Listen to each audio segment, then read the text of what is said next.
सुरजेवाला जी और नेता राज्यसभा मल्लिकार्जुन खड़गे साहब सारे व्याख्या आप लोगों को सामने किए चुके हैं।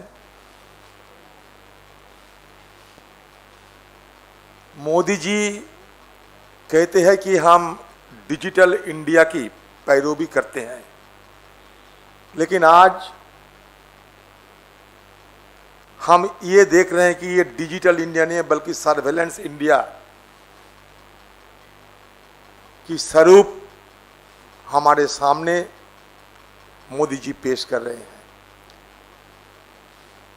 ये खुद कह रहे हैं एनएसओ वाले कि NSO products are used exclusively by government intelligence law enforcement agencies to fight crime and terror. उग्रवाद के खिलाफ लड़ने के लिए सरकार इसको इस्तेमाल करते हैं और ये इस्तेमाल असलियत में किसके खिलाफ हो रहे हैं? जिनको मोदी जी समझते हैं कि वो मोदी जी के लिए कोई खतरा पैदा कर सकते हैं, उनके खिलाफ ये पेगासस को इस्तेमाल किया जाता। जो मोदी जी के खिलाफ बात उठाने की हिम्मत रखते हैं, दम रखते हैं, उनके ऊपर ये खुफिया एजेंसी को तैनात किया जाते हैं। लभासा जी के खिलाफ, क्योंकि हमारे इलेक्शन कमिश्नर लभासी जी मोदी जी की पांव तले बैठ के उनकी आज्ञा मानने के लिए तैयार नहीं था, इसलिए पेगासस उनके खिलाफ इस्तेमाल किया गया।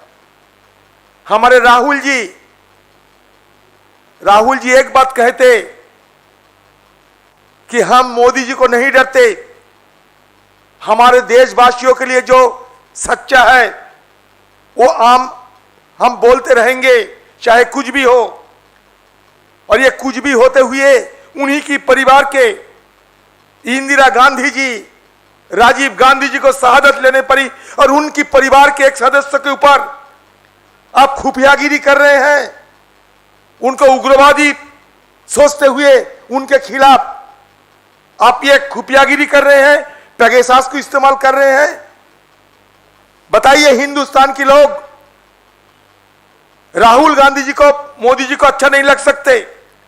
राहुल गांधी जी आपके खिलाफ सच्चा बात हिम्मत लेके कहते हैं, आपको पसंद नहीं होते हैं, हम जानते हैं, लेकिन इसका मतलब यह नहीं कि जिस परिवार हमारे देश के लिए कुर्बानी दिए हैं, जिन परिवार के लोगों ने, उन्हीं परिवार के सदस्य के ऊपर ये खुफियागिरी हो रहे हैं, देशवासी इनको मान्यता देंगे?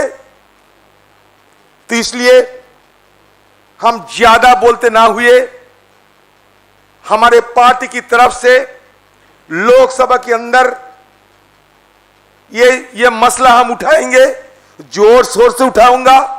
आज गोलमोल तरीके से मंत्री जी एक बयान पेश किए हैं, बयान पेश करते ही वो भाग के निकल चुके। लगता है कि सूट और स्कूट पॉलिसी अपना रहे हैं।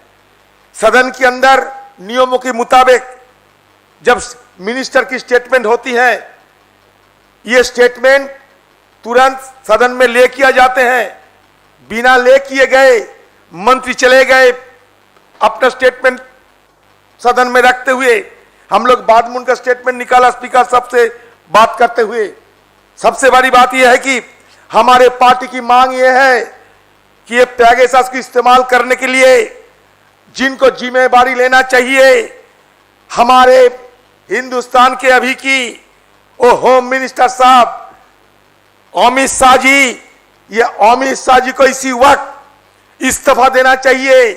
अगर हिंदुस्तान की सरकार की कोई मोरालिटी बचे हुए हैं, कोई नैतिकता बचे हुए हैं, तो तुरंत अमित शाह जी को रेजिग्नेशन देते हुए हिंदुस्तान के लोगों को सामने अपने को पेश किया जाए। ये मांग रखते हुए अगले तारीख में सदन के सब विपक्ष पार्टियों एक साथ हमारे आवाज बुलंद करेंगे। यही कहते हुए मैं अपना वाणी को विराम देता हूं।